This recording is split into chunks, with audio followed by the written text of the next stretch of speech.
எல்லாத்தையும் முடக்கி வச்சுக்க நான் போராட்டம் செய்திருக்கேன் 2016 ஓட்டுக்காரன் உத்தரவாதம் சொன்னா கூட ஒவ்வொருக்கு එක එක යෝජන වියදම් වැඩි රජයේ ගොඩාක් ආදායම අඩු ලොකු ගැප්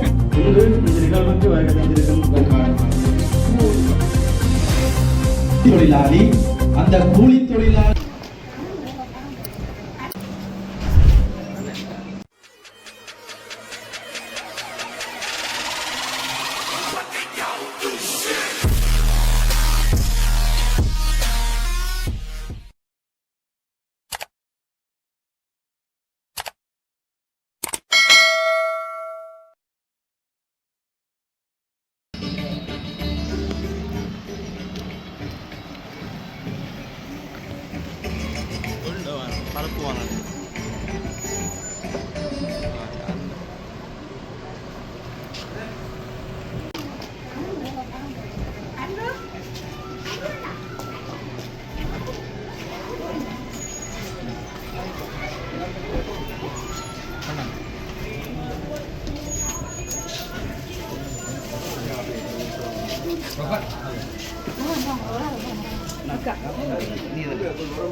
श्याम तो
Next, with great respect, I now invite to the light asbestos lab,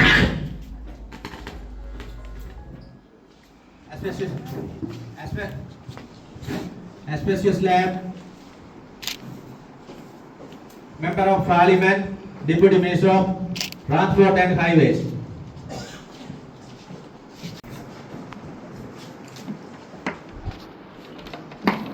தொடர்ந்து அடுத்த மங்கள விளக்கேற்றினை எங்களுடைய பிரதேச செயலகத்தினுடைய செயலர் ஏற்றி வைக்குமாறு அன்புடன் அழைக்கின்றேன்.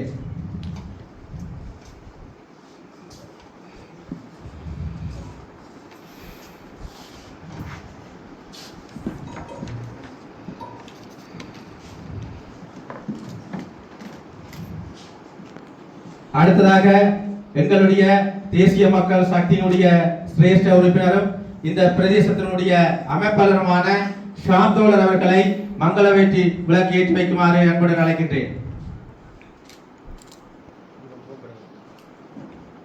அதனைத் தொடர்ந்து இந்நிகழ்வுக்கு வரவேற்பு உரையினை நிகழ்த்துவதற்காக எங்களுடைய தேசிய மக்கள் சக்தியினுடைய சிரேஷ்ட உறுப்பினர் அன்பு அவர்களை மேடைக்கு அழைத்து நிற்கிறேன். இன்றைய மருதங்கணி கலாச்சார மத்திய நிலையத்திலே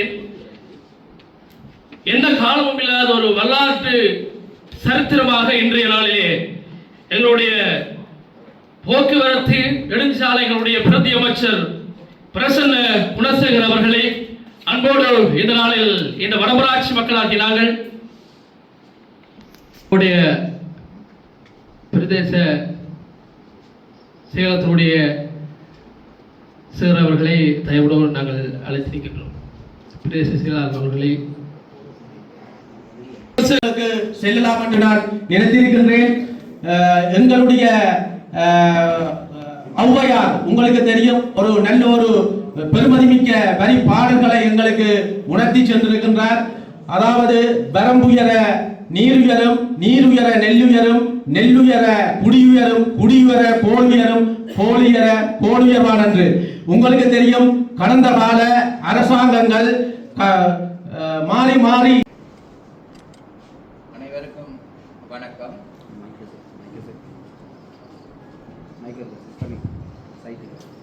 அனைவருக்கும் வணக்கம். இந்த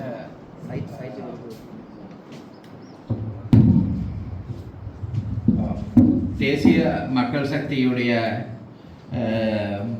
இன்றைய நாள், அதாவது இன்றைக்கு 31ஆம் தேதி வெள்ளிக்கிழமை அன்று நாங்கள் கடந்த காலங்களிலிருந்து மக்கள் மத்தியில் இறங்கி மக்களுடைய தேவைகளை கருத்தில் கொண்டு அதுக்குரிய வேலை திட்டமாக நாங்கள் அதுக்குரிய நடவடிக்கைகள் எடுத்த வண்ணமே தான் எங்களுடைய மக்கள் மத்தியில் நாங்கள் வேலை செய்து கொண்டு வந்தோம். இன்றைய நாளில் இந்த பிரச்சனைகளை நன்கு அறிந்து இந்த கூட்டத்தை நடத்துவதற்காக வந்திருக்கிற அனைவருக்கும் எங்கள் நன்றியை தெரிவித்துக் கொண்டு, முதலாவதாக எங்களுடைய யாழ் மாவட்ட ஒருங்கிணைப்பு தலைவரும் டிசிசி தலைவருமாகிய பாராளுமன்றத்தில் இருக்கிற, அதாவது கேபினட் அமைச்சரும் கடற்தொழில் நீரியல் வளங்கள் அமைச்சரும் கௌரவ ராமலிங்கம் சந்திரசேகர் அவர்களே, தோழர் அவர்களே, மற்றும் எங்களுடைய பிரசன்ன, அதாவது நெடுஞ்சாலைகள் போக்குவரத்து பிரதி அமைச்சர் பிரசன்ன தோழர் அவர்களே, மற்றும் பிரதேச உறுப்பினர் பரிதா கௌரவ உறுப்பினர் அவர்களே, மற்றும் எங்களுடைய கௌரவ உறுப்பினர் பிரதேச உறுப்பினர் ரமணன் தோழர் அவர்களே, மற்றும் இங்கே வந்திருக்கும் எங்களுடைய பிரதேச செயலகத்தின் தலைவர் டிஎஸ் ஐயா அவர்களே, மற்றும் இங்கே வந்திருக்கிற மற்றும் உறுப்பினர்கள், நண்பர்கள் மற்றும் அனைவருக்கும் இந்த காலை வேளையில் என்னுடைய வணக்கத்தை தெரிவித்துக் கொண்டு உங்களோட ஒரு சொற்ப வேலைக்கு நான் உரையாற்ற நான் விரும்புகிறேன். கடந்த காலங்களை விட இந்த காலம் மகிழ்ச்சிக்குரிய பாராளுமன்ற உறுப்பினரும் கடற்தொழில் மற்றும் நீரியவள அமைச்சருமான தோழர் ராமலிங்கம் சந்திரசேகர் அவர்களை உரையாற்றுமாறு மேடைக்கு அழைக்கின்றேன். இன்றைக்கு இந்த பிரதேசத்திற்கு ஒரு முக்கியமான நிகழ்வு. அதுதான் இந்த பிரதேசத்துக்கு வட்டார சபையை நிறுவுகின்ற நடவடிக்கை.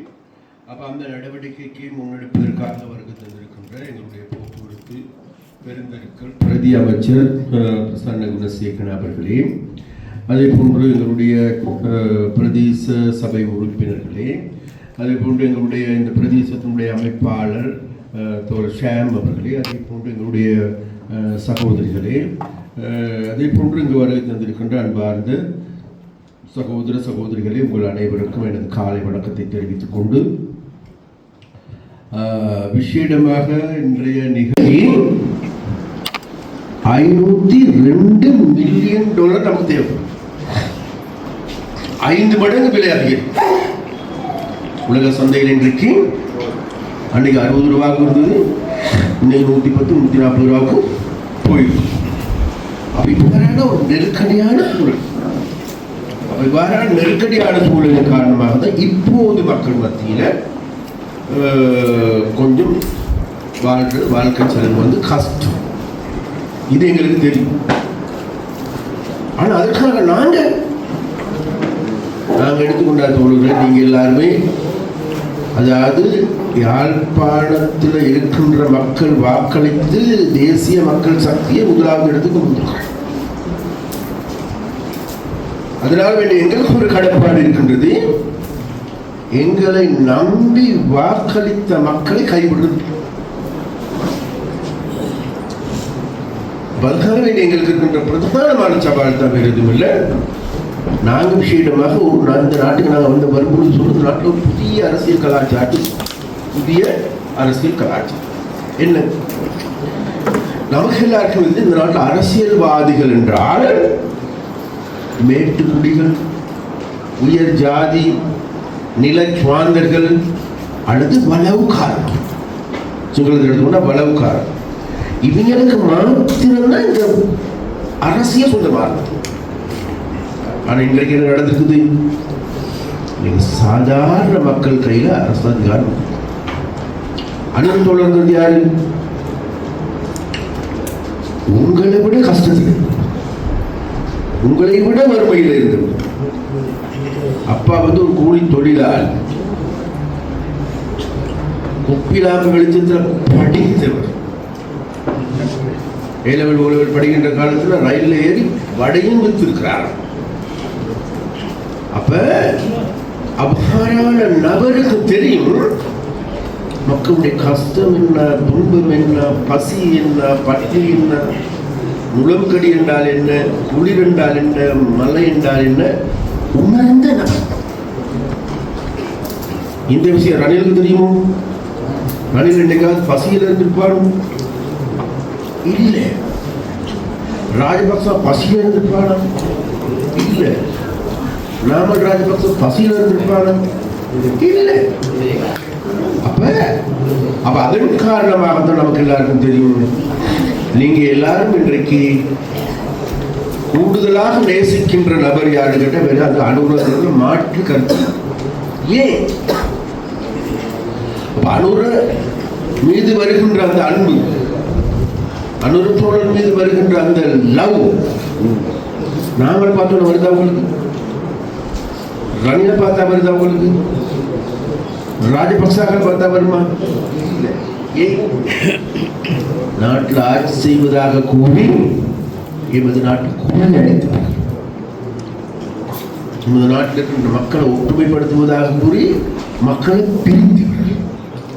அது ஜாதி ரீதியாகவும் சரி, மத ரீதியாகவும் சரி, இன ரீதியாகவும் சரி, எங்கள் ஊரை ரெண்டாக்கி அதுல கூத்தாடிகள் மாதிரி கொண்டாடியவர்கள் தான் இந்த இதுக்கு முன்னர் இருந்த 76 வருடம் இந்த சாபக்கேடு. இதை மீண்டும் மீண்டும் சொல்லுறாங்க. ஏன் இந்த 76 வருடங்களாக நம்ம எல்லாருமே ஆட்சி அதிகாரத்தை நாங்கள் ஒவ்வொருத்தருக்கு ஒப்படைச்சது வேற எதுக்கு எங்களோட நாட்டை காட்டி எங்களுக்கு எல்லாத்தையும் பரவாயில்லப்பா, எங்களோட பிள்ளைகளாவது நான் சந்தோஷமாக வாழ்வாங்க.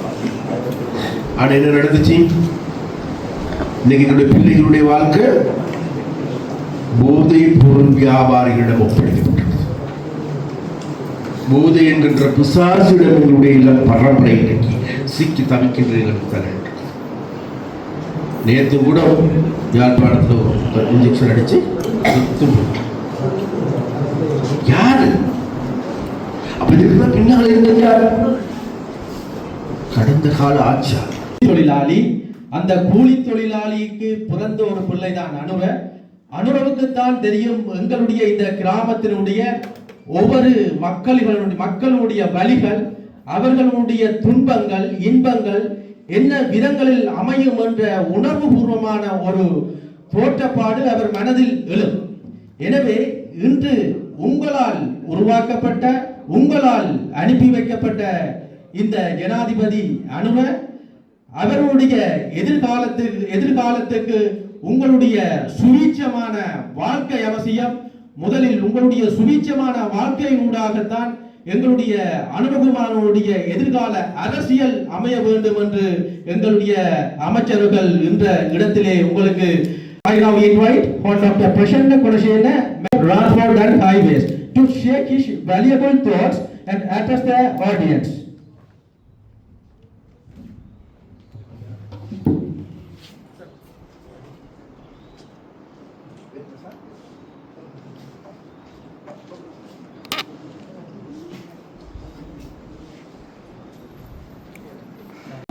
කැබිනට් අමාත්‍ය ආදරණීය රාමලිංගම් සහෝදරයා ඇතුළු පාර්ලිමේන්තු මන්ත්‍රී සහෝදරයාගෙන් අවසරයි. இங்கு வருகை தந்திருக்கின்ற நம்முடைய நீரியல் மற்றும் கடல் வளங்கள் துறை அமைச்சர் ராமலிங்கம் தோழர் மற்றும் பாராளுமன்ற உறுப்பினர் அனைவருக்கும் வணக்கங்கள். ඒ වගේම අපේ ප්‍රාදේශ සභා මන්ත්‍රී සහෝදර සහෝදරියන්ගෙන් වගේම පැමිණ සිටින ආදරණීය අම්මේ තාත්තේ සහෝදරයා සහෝදරියෝ. இங்கு வருகை தந்திருக்கின்ற பிரதேச சபை உறுப்பினர்கள் மற்றும் அன்பான அம்மா மற்றும் தாய்மார்கள் தந்தைமார்கள் அனைவருக்கும் எனது இனிய வணக்கங்கள். මම හිතන්නේ රාමලිංගම් සහෝදරයා සෑහෙන පැහැදිලි කිරීමක් කරා අපි කොහොමද මේ බලය ලබා ගත්තේ බලය පවත්වාගෙන යන්නේ කොහොමද අපි දේශපාලන සංස්කෘතිය කොයි විදිහටද හැඩගැහිලා තියෙන්නේ කියන එක පිළිබඳ ලොකු හැඳින්වීමක් කරා. அந்த வகையில் இந்த கடந்த இதற்கு முன்னர் உரையாற்றி சென்ற ராமலிங்கம் தோழர் அவர்கள் எந்த வகையில் நாம் இந்த அதிகாரத்தை கைப்பற்றினோம், எந்த வகையில் நாம் நமது திட்டங்களை முன்னெடுத்து செல்கின்றோம் என்பது தொடர்பாக விரிவான ஒரு உரையினை ஆற்றி சென்றிருக்கின்றார். මම යම්කිසි පැහැදිලි කිරීමක් කරන්නම්. අපේ ආර්ථිකය කොහොමද නගා හිටවන්නේ, කොච්චර ආර්ථික සංවර්ධනය අපි ළඟා කරගෙන තියෙනවද, ඉදිරි අවුරුදු වල අපේ අමාත්‍යාංශය සහ අනිකුත් අමාත්‍යාංශ ඒකාබද්ධ වෙලා මේ සංවර්ධනය කොහොමද උතුරට ගලාගෙන එන්නේ කියලා. நான் இன்னும் ஒரு சில விடயங்களை உங்களுக்கு விளக்கி கூற விரும்புகின்றேன்.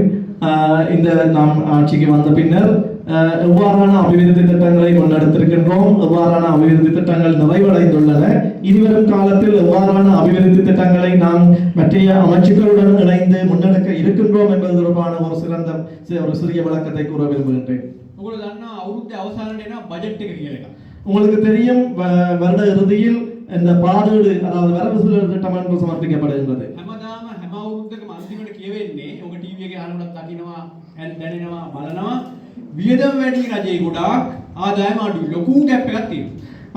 ஒவ்வொரு முறையும் நீங்கள் உங்களுடைய தொலைக்காட்சிகளில் பார்த்திருப்பீர்கள் கூறப்படுவது செலவுகள் அதிகம் ஆனால் வரவுகள் மிக குறைவாக காணப்படுகின்றன என்று சொல்லி. එතකොට අපිට බිමට සංවර්ධන කටයුතු සඳහා යොදවන්න සල්ලි නෑ රජේ. அந்த வகையில் நாம் சாதாரண ஊர்களை அபிவிருத்தி செய்வதற்கு நமது அந்த அரசாங்கத்தினால் செலவழிப்பதற்கு காசு இல்லை என்று சொல்லி சொல்வார்கள். හැබැයි ජාතික ජනබලවේගයේ පාලනය කරපු සම්පූර්ණයෙන්ම පාලනය කරපු 2025 අවුරුද්ද තුල ලංකාවේ ඉතිහාසයේ වැඩිම රාජ්‍ය ආදායම ලබාගත් අවුරුද්ද බවට අපිට පත් කරගන්න පුළුවන් වුණා. ஆனாலும் தேசிய மக்கள் சக்தி அரசாங்கமானது ஆட்சிக்கு வந்த பின்னர் 2025ஆம் ஆண்டு அதாவது வரலாற்றின் முதன்முறையாக பாரிய அளவிலான வருமானத்தினை ஈட்டிக்கொண்ட ஒரு நாடாக இந்த அரசாங்கம் அமைகிறது. ඒ වගේම අපි දේශපාලන විදිහට මුදල් කළමනාකරණය කර ගැනීම නිසා රාජ්‍ය වියදම ඊට පෙර පැවති අවුරුද්දකට සාපේක්ෂව අඩු කරගත්තා. அதுபோல அரச செலவினங்களையும் நாம் அடுத்த வருடங்களுக்கு போதுமான அளவிற்கு நாம் மட்டுப்படுத்தி இருக்கின்றோம். ඒ නිසා අපිට ආදාය වියදම අතර පරතරය බජට් ඩෙෆිසිට් කියන අයවැය හිගය இතිஹාසයේ வெற்றி பெற இன்று இந்த நிகழ்வுக்கு வருகை தந்து சென்றிருக்கின்ற கடற்றொழில் மற்றும் நீரியல் வளங்கள் அமைச்சர் கௌரவ ராமலிங்கம் சந்திரசேகரன் ஐயா அவர்களுக்கு நமது பிரதேசம் சார்ந்து நமது நன்றிகளை தெரிவித்துக் கொள்கின்றேன். அத்தோடு இந்த நிகழ்வுக்கு வருகை தந்திருக்கின்ற நெடுஞ்சாலைகள் பிரதி அமைச்சர் கௌரவ குணசேன தோழர் அவர்களுக்கும் நமது பிரதேசம் சார்ந்த மன நிறைவான நன்றிகளை தெரிவித்துக் கொள்கின்றேன். அந்த வகையிலே இங்கு வருகை தந்திருக்கின்ற யாழ் கிளிநொச்சி மாவட்ட பாராளுமன்ற உறுப்பினரும் நமது பிரதேசத்தின் ஒருங்கிணைப்பு குழு தலைவருமான கௌரவ ஜெயச்சந்திரமூர்த்தி ரஜிவன்சர் அவர்களுக்கும் நமது மனநிறைவான நன்றிகள். அத்தோடு உங்களுடைய பொன்னான நேரத்தை பொருட்படுத்தாது இந்த நேரத்திலே வருகை தந்து இந்த நிகழ்வை சிறப்பிக்க உதவிய உங்கள் அனைவருக்கும் மீண்டும் நமது தேசிய மக்கள் சக்தி அரசாங்கம் சார்பாக எனது மனநிறைவான நன்றிகளை தெரிவித்துக் கொள்கின்றேன். நன்றி. சொல்லிக்கலாம். அதுக்கு நிதி ஒதுக்கப்பட்டிருக்கு. என்னென்ன வனஜி வேளாசிகளில் இதை அனுபவம் இல்லாமல் நிதி அப்படியே வந்த வழியே இருக்குது.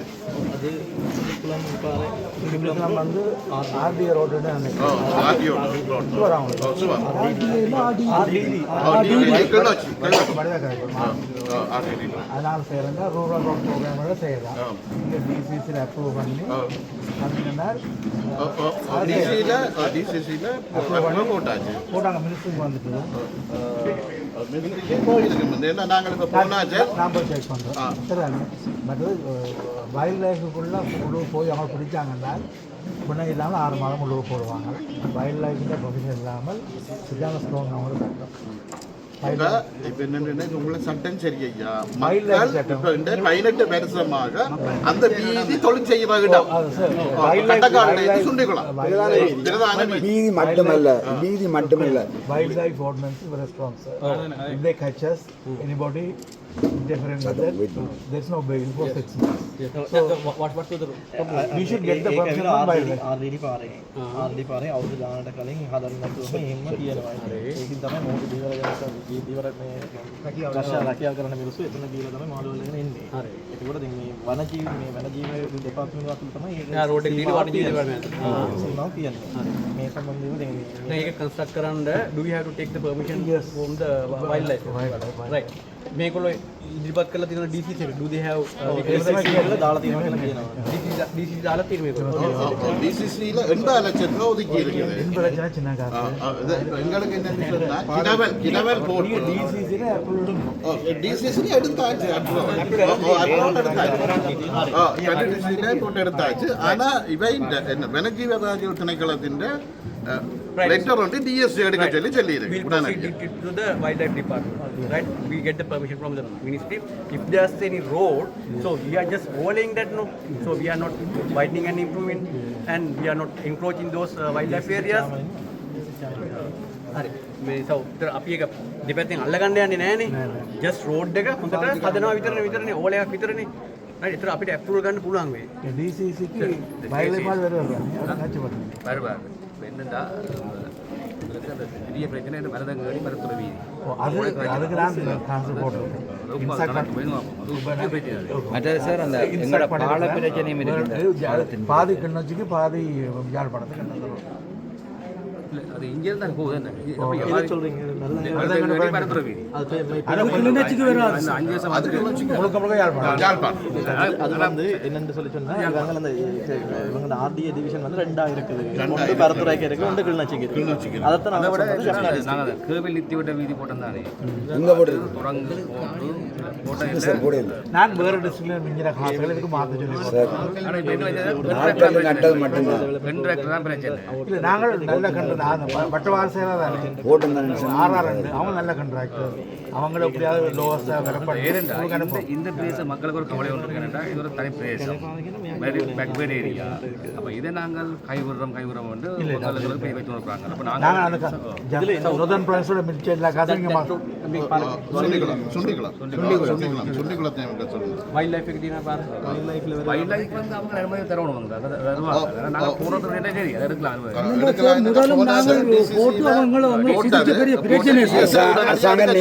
இதை தீர்மானிச்சிட்டோம். தீர்மானிச்சு டிசி அவர் வைல்ட் லைஃப் ஆளும் மாற வர்றாரு.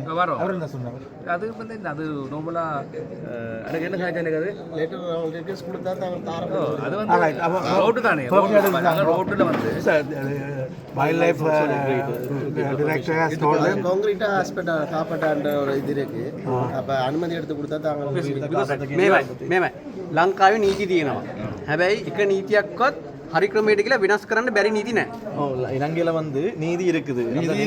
நீதியை வந்து சரியான முறையில போய் மாத்தேலுமன்றதும் இருக்குது. மாத்தையும் இருக்கிறோம். මොකද ලොකුම එක තමයි ආණ්ඩුක්‍රම ව්‍යවස්ථාව. 21 පාරක් වෙනස් වෙලා තියෙනවා නම් ඔය නීති අපිට වෙනස් කරන්න පුළුවන්. හැබැයි අපි හරි විදියට යන්න ඕනේ. කාලය ගත වෙනවා. அந்த நீதியை மாற்றி அமைக்கிறதுக்கு கொஞ்சம் இருங்க ஐயா. நீதியை மாற்றி அமைக்கிறதுக்கு நாங்கள் சரியான பாதையில போக வேணும். அந்த இலங்கையில 21 தடவைகள் வந்து அரசியலமைப்பில் திருத்தம் கொண்டு வந்திருக்கிறாங்க. பாரிய மாற்றங்களை செஞ்சிருக்கிறாங்க. அப்ப நாங்கள் சரியான பாதையில போற பட்சத்தில் அதை மாற்றி அமைக்கலாம். ඒතර ඕගොල්ලෝ සහෝදරවරු ඉල්ලන්නේ වයිල්ඩ් ලයිෆ් එක මැදින් තියෙන පාරක් දැනටමත් පාවිච්චි වෙන පාරක්. හැබැයි අපි ඒක ලොකු කරන්න නෙවෙයි. හොඳට හදලා යන්න පුළුවන් විදිහට හදලා දෙන්න ඉල්ලන්නේ. நீங்க கேட்க යන පාර නෙමෙයි මූදායින පාර. මූදායින පාර. That is not very difficult. Okay, we can do that. no, why doing the toll we are not disturbing the wildlife or department. They are agreed with us. Yes. Permission தான சொன்னாரா? என்ன விஷயம் And also they are requesting a transport service. Yes. Regarding they want some because buses are old now. When you get the new buses, it will be given to these people. Definitely. Because this is the abandoned area. Yes. I got the schedule. நீங்கள் wild லைஃப்ல permission எடுத்தாங்க. கேள்வி road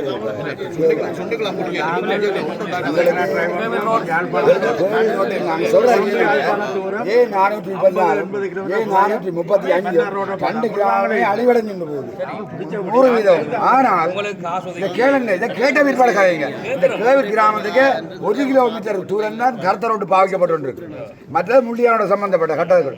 இந்த கிராமத்துக்கு 424 கருத்த road கிடக்கிறது 1 kilometre வராது. தார் ரோட்டா இது தார் ரோட்டா. தார் ரோட்டா 1 கிலோமீட்டர் தான் கிடக்கு இந்த கிராமத்துக்கு. மற்ற நீச்சு எடுக்காங்க கேவில் இங்கய்யா நான் சொல்றேன். அதை விட இதை கேளுங்க. அதை விட கொஞ்சம் கதையை கேளுங்க. அதை விட இதை கேளுங்க.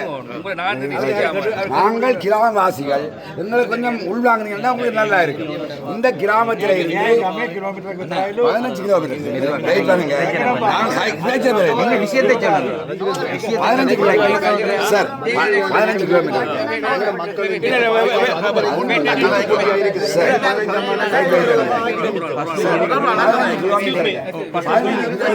கடற்கரை கிராமம் தான் 15 கிலோமீட்டர் கடற்கரை கிராமத்துக்கு வர்றதுக்கு ஒரு வீதி டெண்டர்லாம் போட்டு அவன் குழப்பிட்டான் அந்த கான்ட்ராக்டர் கனவுலான்னு சொல்லி அவன் போடவே இல்லை. செய்து இந்த டிசம்பர் தான் அவங்க ஏதாவது எங்களை வெறுக்கிறான் என்றால் எல்லாத்தையும் சந்தர்ப்பம் தான் போயிடலாம் போயிட்டு டெக்னிக்கல் குரூப்ல தான் அது ஏதோ ஒரு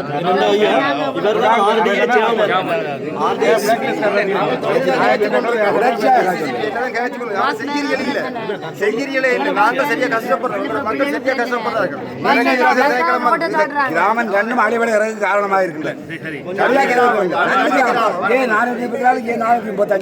35 இல்லாமல் ஆக்கியாச்சு.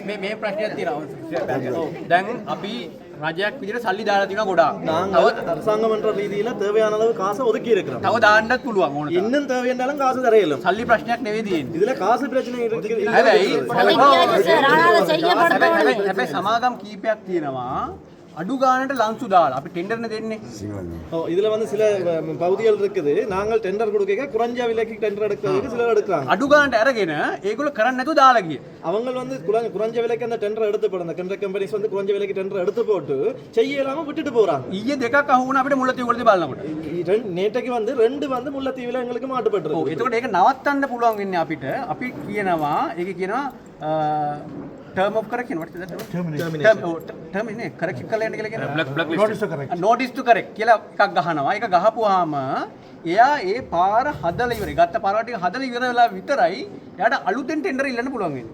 இனி நாங்கள் இன்னொரு இது ஒன்று போட போறோம். என்னன்னா அவங்க ஏதாவது நடைமுறையில் ஒரு ரோடு ஒன்று செய்து கொண்டு போய் கொண்டிருக்காங்கன்னா அதை செஞ்சு முடிச்சாதான் வந்து அவங்களுக்கு புதுசா டெண்டர் எடுக்கலாம். එක විදියක්. අනිත් එක තමයි ටර්මිනේට් කරලා දානවා. ඒ කියන්නේ එයාගේ ටෙන්ඩර් එක අවලංගු කරලා එයාගේ ළඟ අපි ළඟ තියාගත්ත සල්ලි දෙන්නේ නැතුව ඉවර කරලා දානවා. அல்லது வந்து நாங்கள் அவங்க டெண்டரை வந்து டெர்மினேட் அதாவது இல்லாம பண்ணி விடுறோம், கேன்சல் பண்ணி விடுறோம். எங்கிட்ட இருக்கிற காசை வந்து அவங்ககிட்ட கொடுக்காம அவங்க டெண்டரையே கேன்சல் பண்ணி விடுறோம். හැබැයි ඒකේ අවුලක් තියෙනවා. මොකද හේතුව ඒතර අපි ආයෙත් ටෙන්ඩර් කෝල් කරන්න ඕනේ. ஆனா அதுல ஒரு பிரச்சனை இருக்கு. என்னன்னு சொல்லி சொன்னா நாங்கள் திரும்பவும் வந்து டெண்டர் திரும்ப கால் பண்ண போவோம். ඒතර කාලය ගත වෙනවා. அது அப்ப டெண்டர் திரும்ப கால் பண்ண போய்க்க எங்களுக்கு நீண்ட காலம் ஒன்று எடுக்க போகுது. දැන් මේ අවස්ථාවේදී තාර දාන පාරවල් වලට අරුබුදයක් ඇවිල්ලා තියෙනවා. இப்போ வந்து தார் போடுற ரோட்டுக்கு வந்து ஒரு பெரிய ஒரு சவால் ஒன்று வந்திருக்கு. ලංකාවට 100%ක්ම තාර ගේන්නේ ඊරානේ.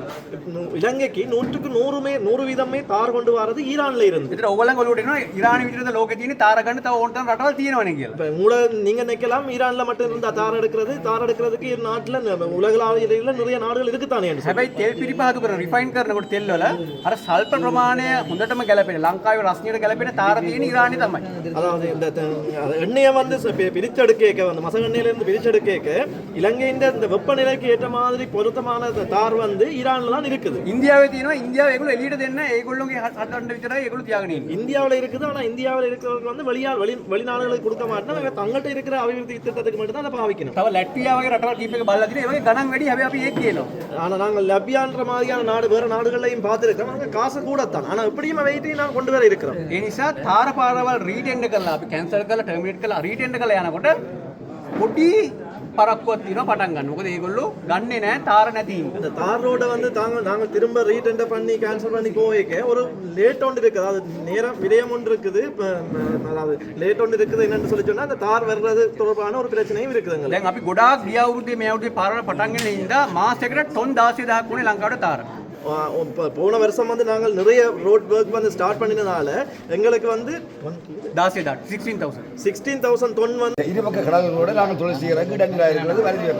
දෙපැත්තටම මුහුදු තියෙනවා. ඒවට මුහුදු රසාව කරන්න මේ බාධාවක් විදිහට ඉන්නවා මේ ஒரு கிலோமே முன்னேற்றப்படையாக அப்படியே பாடுது. එක ගමම මේ ඉස්සරහට යන්න බැරි වෙලා ගොඩනගින්න බැරි වෙලා හිර වෙලා ඉන්නේ. முற்றுமுழுதாக සම්බෝධ அது கிலோ ES 435 34 RC 34 35 මේ GS ඩිවිෂන් එකේ இது ரெண்டுமே 100% பிரச்சனைக்குள்ளாகப்பட்டிருக்கிறது வனவியல் ராசிகள் மற்றவர்கள். எங்களுக்கு நீங்கள் போட்டு தாரண்டு உத்தரவாதம் சொன்னால் கூட அங்கே போய் நாங்கள் தொழில் செய்யலாத கண்டோடிப்படுது அவை வந்து எங்களை மறைச்சு கொண்டிருக்கணும்.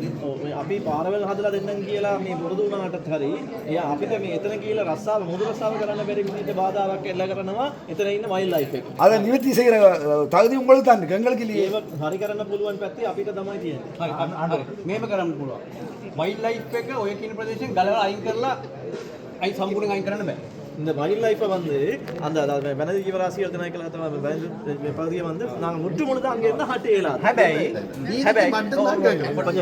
හැබැයි ඕගොල්ලෝ කියන එක එක යෝජනා අපිට අනුමත කරගන්න හැකියාව තියෙනවා. ஆனால் நீங்கள் கொண்டு வர ஒவ்வொரு ஆலோசனைகளையும் வந்து உங்களோட முன்மொழிவுகளையும் நாங்கள் அனுமதி கொடுக்கறதுக்குரிய பலம் வந்து எங்கிட்ட இருக்குது. මොකද හිතන්න මේක මැදින් යන පාර අපිට හදන්න ඕන. இந்த இதுக்கு நடுவால இடையால போற அந்த ரோட வந்து நாங்க கட்டாம போட்டு கொடுக்கவோம். ඒක අපි ජස්ටිෆයි කරලා අනුමත කරලා දෙන්න.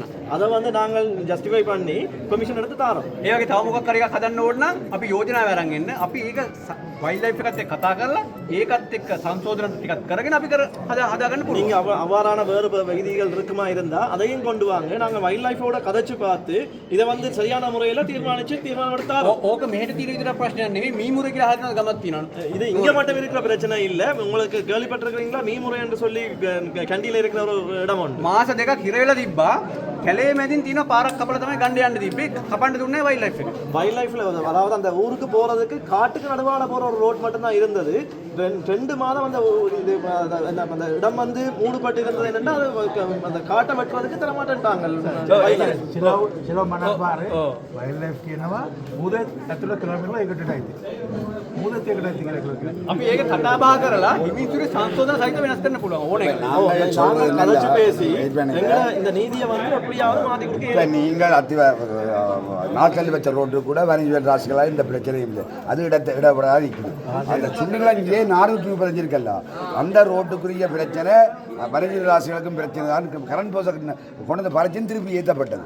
ஆனால் முற்றுமுழுதாக அந்த தொழிற்சாலைகளை இயங்கக்கூடிய சந்தர்ப்பம்லாம் இருக்குது. இப்போ உங்களுக்கு ஒரு அரசாங்கத்துக்கு ஒரு லாபத்தை எடுத்தாலும் இந்த ரோட்டு போடலாம். எவ்வளோ மீன் வளங்கள் அரசாங்கத்துக்கு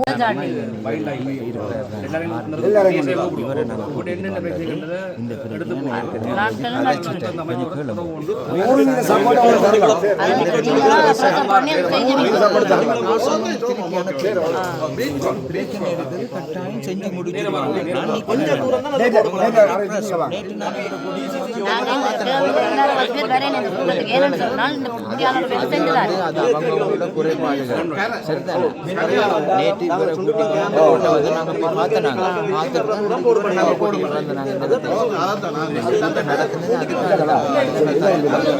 நிச்சயமாக செய்து தருவோம். மக்கள் குடியிருப்பு 35 மக்கள் விவசாயம் எதுவுமே செய்ய முடியல. சரிதான், எங்கட கிராம பிரிவுக்கு உட்பட்ட பகுதி பிரதேசத்தின் அப்போ இது வனத்துக்கு வரா. சரிதான், இவையில் வனஜீவ தலைவர்கள் கொண்டு வந்துதான் எங்களை எல்லாத்தையும் முடக்கி வச்சுக்க. நாங்கள் போராட்டம் செய்திருக்கோம் 2016 போராட்டம் செய்து தடுத்து நிறுத்தி கீமனத்தை வழக்கம் போட்டு வச்சுக்கிறோம். ஆனால் திருப்பி நாங்கள் போராட்டம் செய்ய நீங்கள் இடம் அளிக்கணும். எங்களுக்குரிய அந்த இதுகளை செய்துதான் நீதியை செய்துதான்.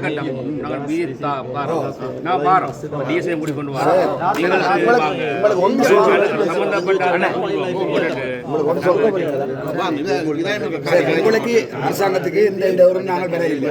அரசாங்கத்துக்கு எந்த காரணமும் இடவரும் வரையில்லை. ஆனால் எங்களுக்கு அவைக்கு நாங்கள் வரைகிறாசலுக்கு இந்த இடங்களும் கொடுக்க இல்லை.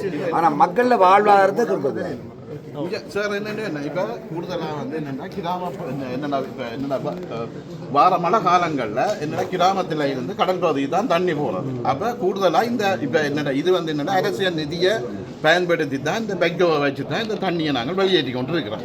அப்போ இது வந்து தொடர்ச்சியாக காலங்காலமாக இந்த பிரச்சனை இருந்து கொண்டே இருக்குது. இப்போ எங்களுக்கு அந்த இடங்களில் ஒரு காப்பேட்டை போட்டு தருவோம் இல்லையாண்டு சொன்ன இந்த தண்ணி வந்து இது வந்து இப்போ குடார இப்போ என்னென்னா குடியிருப்பு பகுதிகளில் இருந்து நீங்கள் கடலுக்கு தான் வெட்டி விடுறோம். அப்போ இந்த இது வந்து ஏற்கனவே வாய்க்கால் தான் இருக்குது.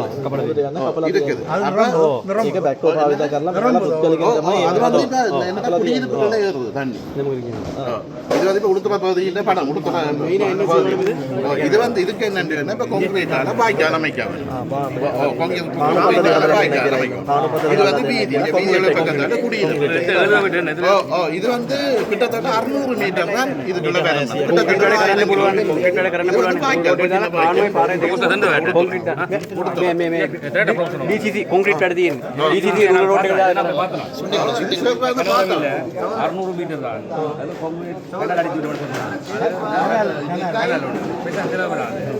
தண்ணி கடலுக்கு போயிடும் போனா அவங்களுக்கு சேஃப்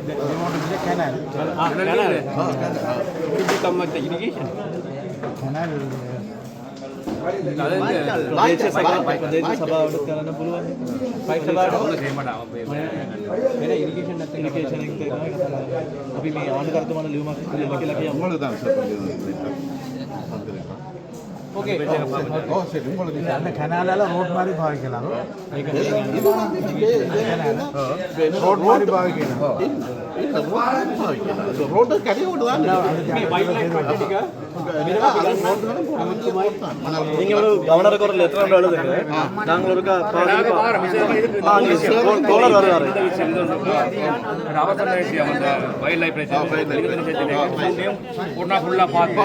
என்ன செய்யலாமோ அது அன்றைக்கு